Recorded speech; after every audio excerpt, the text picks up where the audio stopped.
Good morning. Hey, you guys. So,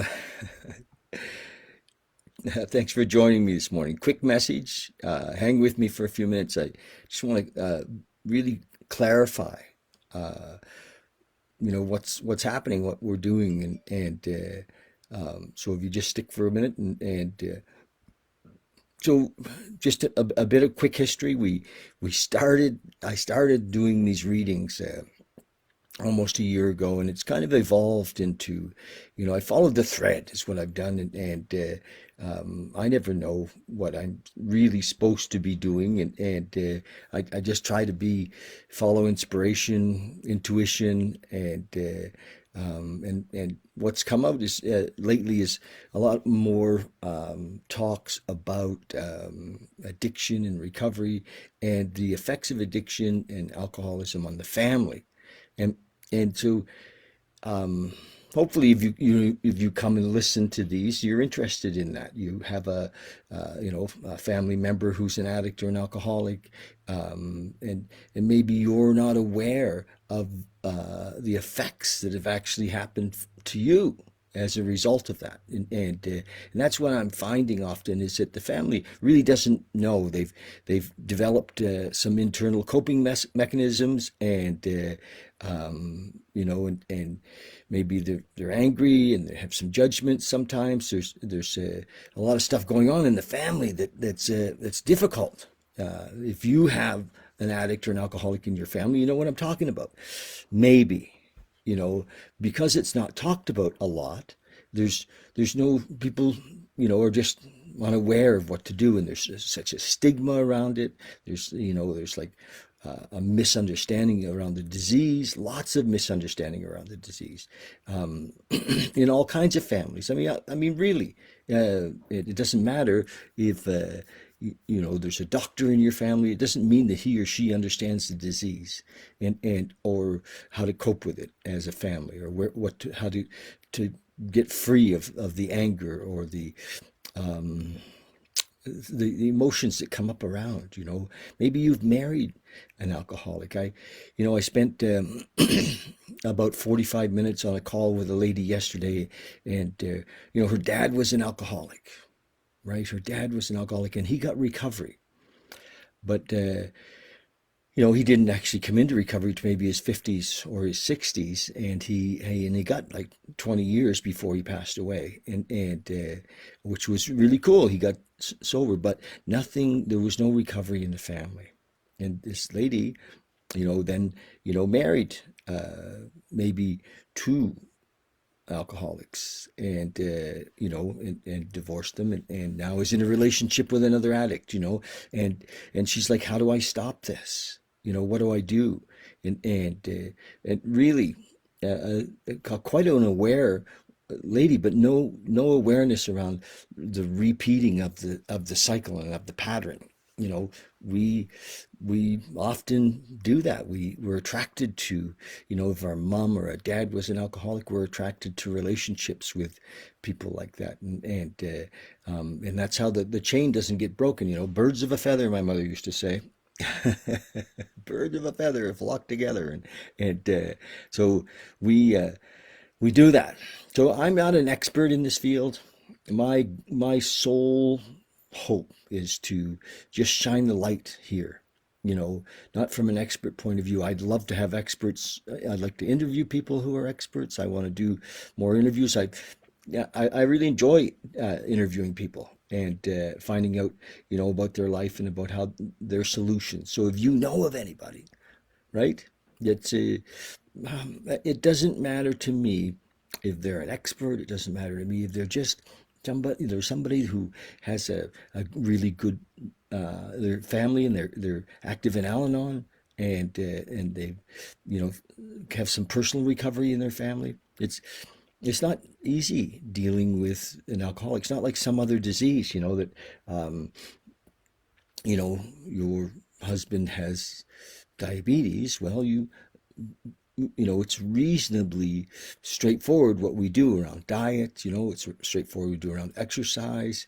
Maybe he's insulin dependent or not, but it doesn't. It's pretty clear path. But not with addiction. not with addiction. There's so much for the alcoholic and the addict. We're living in denial. So families living in denial. We're thinking, we can master this thing. We'll get it sooner or later. If I, just only drink, on Saturdays, or if I only drink beer, if I only drink, we go through all of that stuff trying to manage our drinking. And then go for years thinking we can quit on our own. I got this, and often people do quit for a while, and they're miserable, because most of us drank to medicate, because we were in pain, emotional, spiritual, mental pain, we had a concept of ourselves that was not very loving, and we didn't see ourselves in a loving light, and so we drank medicinally. So we stopped drinking and using. We don't find a solution like a 12-step program to live in. It's tough, and then again, it's tough on the family, and so that's my hope. That's my whole deal. This is what I'm doing here. Is every day, hoping to shine the light, and bring understanding, love, awareness, consciousness into this situation. All right. So, question one: think about this. Is there an alcoholic or an addict in your family? Even if it was your dad and he's passed, the effects of that are still cooking in your system. It's set in. Lots of times it's set in with trauma, but it's set in, and so we're running from, we're on kind of an autopilot that around our beliefs and concepts, our belief systems, and they were created often in an alcoholic home. They weren't, uplifting. They weren't positive. They weren't giving us, the life that we deserve, the life that we that is available for us, right? And so we go through life thinking, why is this not working? Why does it, and we're often asking that question. And we're not the addict or the alcoholic ourselves, but things just don't seem to click. Relationships don't seem to click. There's not a real peace, and not that there's anything wrong with pets, by the way, but I want to say many of us just end up having these great relationships with our pets because we can't manage a relationship with human beings, and it's like, and or with our children, we kind of end up substituting our love relationships by being codependent, and so anyway, hard to see sometimes, and but the possibility is to be happy, joyous, and free, and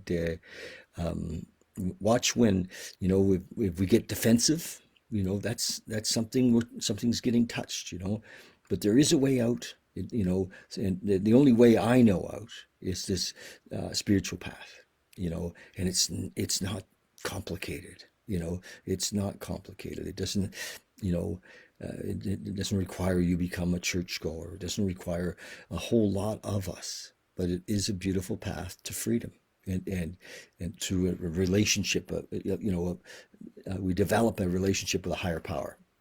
And I got to speak last night in a treatment center, and and there was like 30 some people, mostly indigenous. It was an indigenous treatment center here in town. We talked about concepts of a higher power, and it doesn't really matter what you call your higher power or your God or your, to me it doesn't really matter.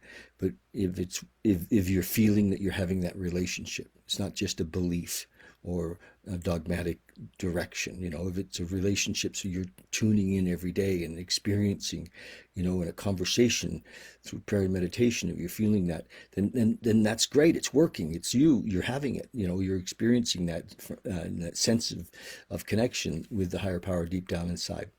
But many people can't kind of cross the bridge to this higher power thing because they have a lot of preconceived notions or prejudice that were put in place often when they were children, in often through, rejecting some organized religion, saying, that doesn't work for me, that's bullshit.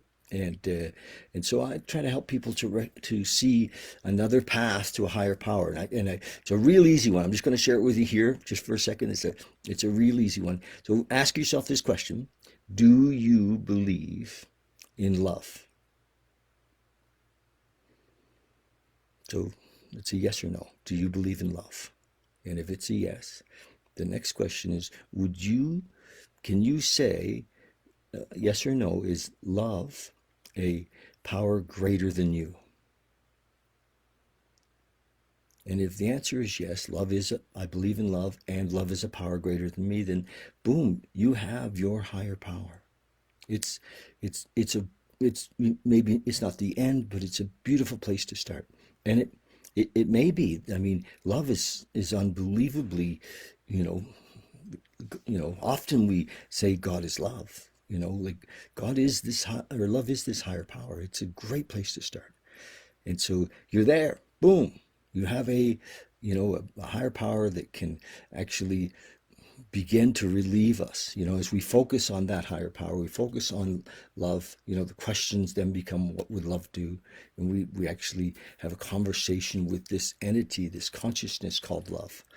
And we don't have to personify it. We don't have to objectify it. We don't have to say that it's something separate from us, because it isn't something separate from us. It's deep down inside of us. We are that love.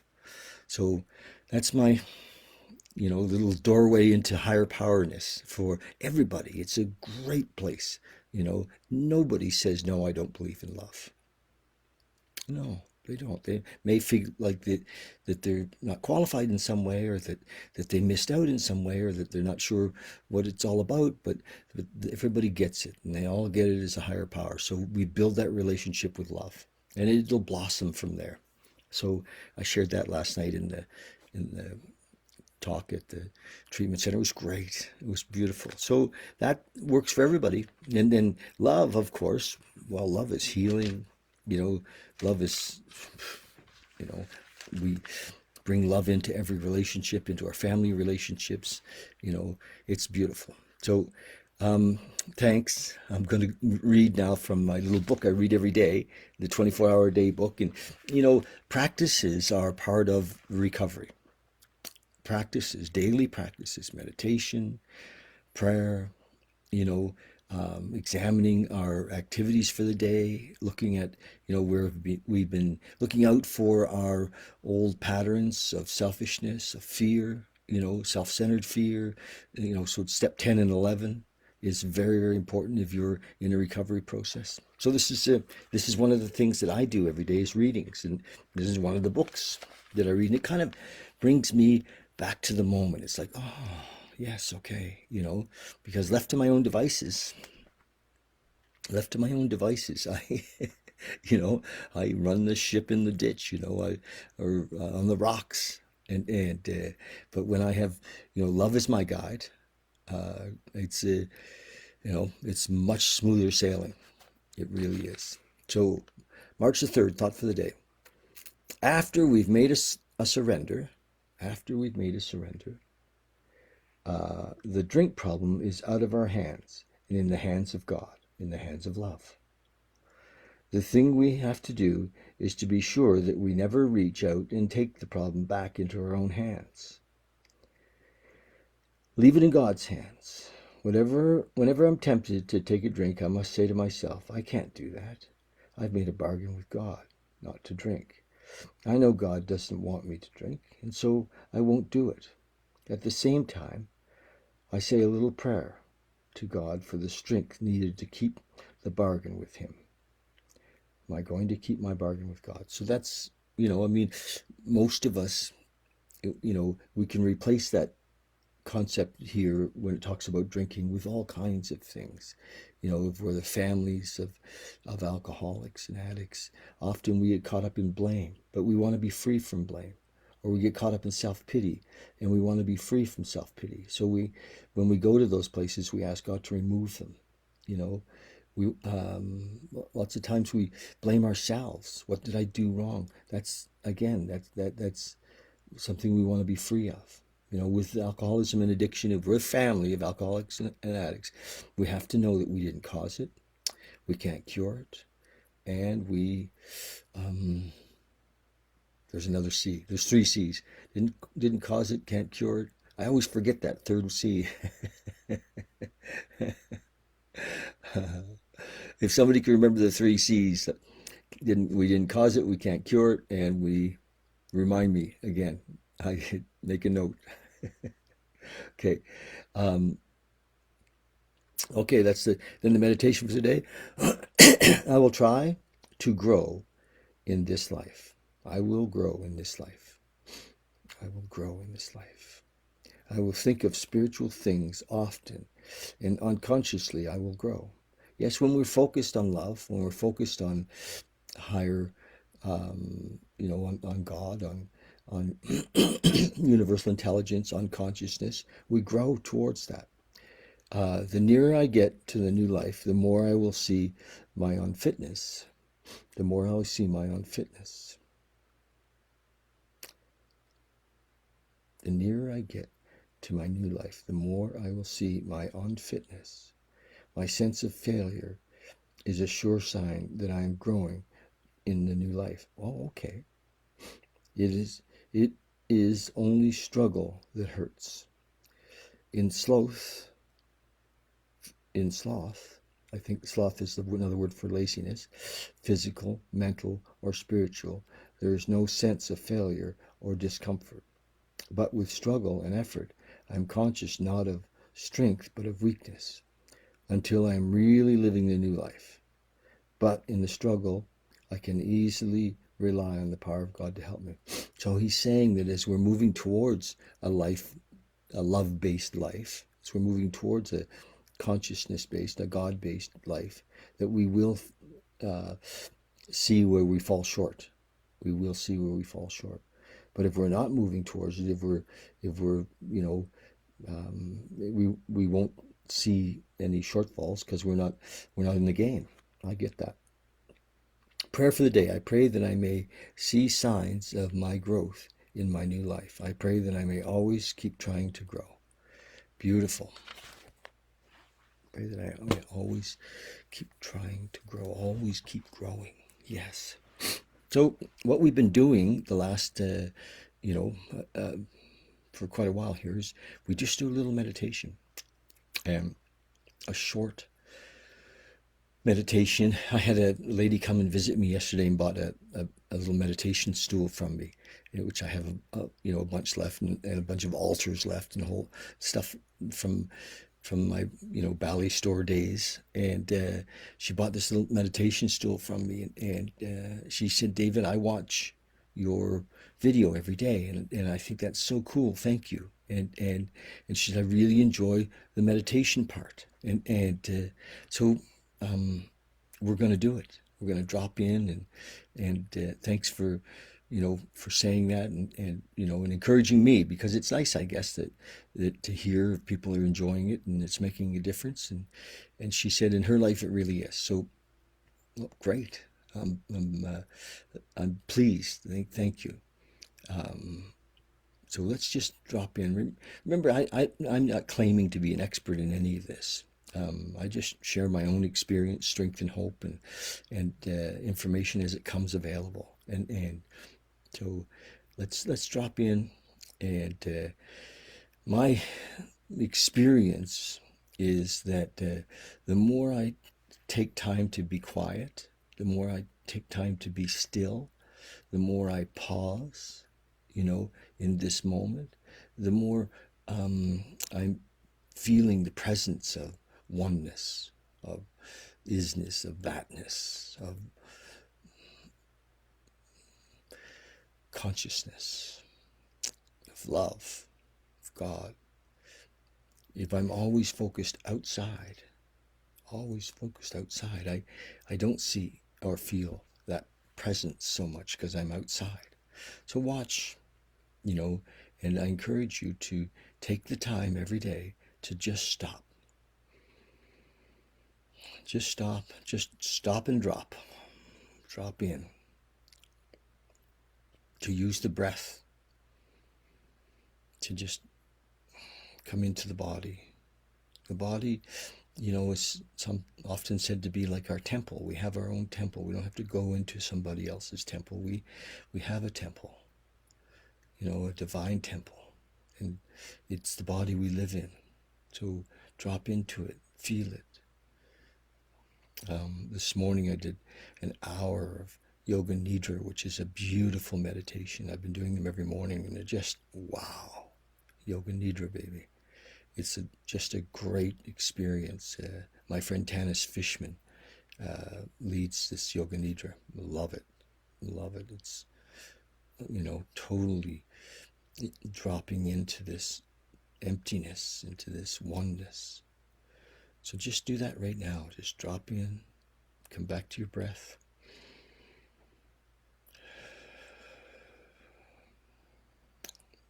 Just relax, let your shoulders drop, your jaw drop a little bit. Just relax your whole body. Become conscious just for a second of your feet, your ankles. Move your consciousness or your awareness, your focus up from your feet into your ankles and your calves, into your knees. Just imagine your consciousness, awareness coming up into your thighs, to your hips, to your scrotum, into your, bottom, to your butt, sitting on a chair, or you're sitting on the floor, wherever you're sitting, to your belly. Consciousness and awareness is just dropped into your body, to your hips, to your belly, to your spine. Just feel your awareness into your spine, and just feel it climb up from the base of your spine.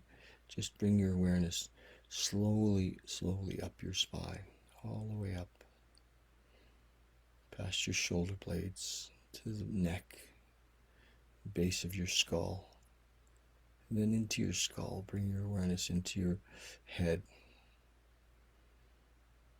into your forehead, between your eyebrows.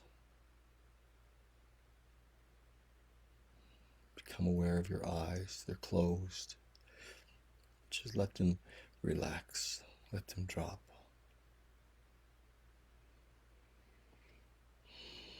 Into your nose and your mouth. Just let your lips drop. And your tongue. Your throat. Into your chest. To your arms, your shoulders and your arms. Bring your awareness down your arms into your elbows, your forearms, into your wrists, your hands, your fingers, and back up into your shoulders and into your chest. Experience your breath.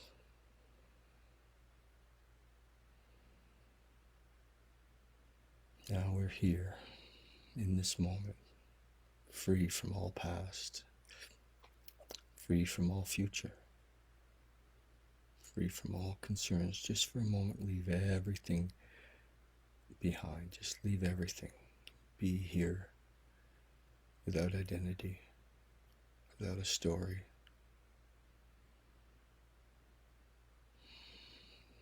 And if thought keeps rolling, know that that's okay. Thought does do that. Just let it go. It just goes random, spontaneously. Just let them go. If you get hooked on a thought, come back to your breath.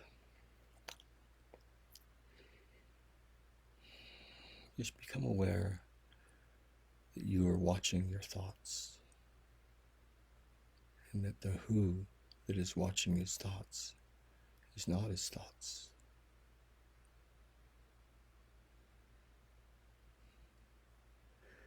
You are the observer.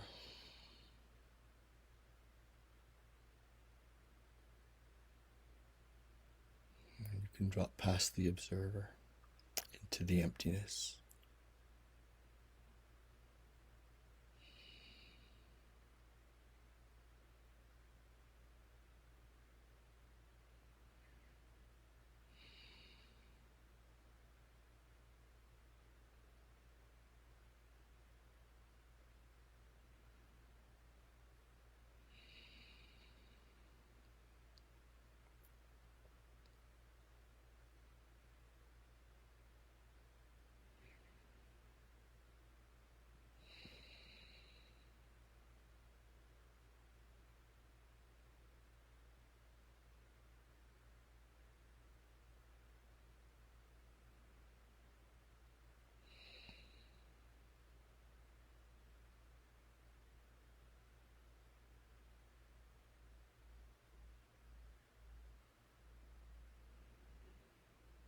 Okay.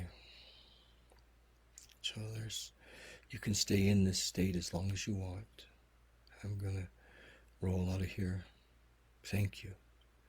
Again, thank you for the encouragement, the notes that you're sending, the questions that you're sending. Thank you. Thank you for subscribing to my YouTube channel. Thank you for, sharing these posts. Thank you very much. Love you guys. Love you, love you, love you. Thank you.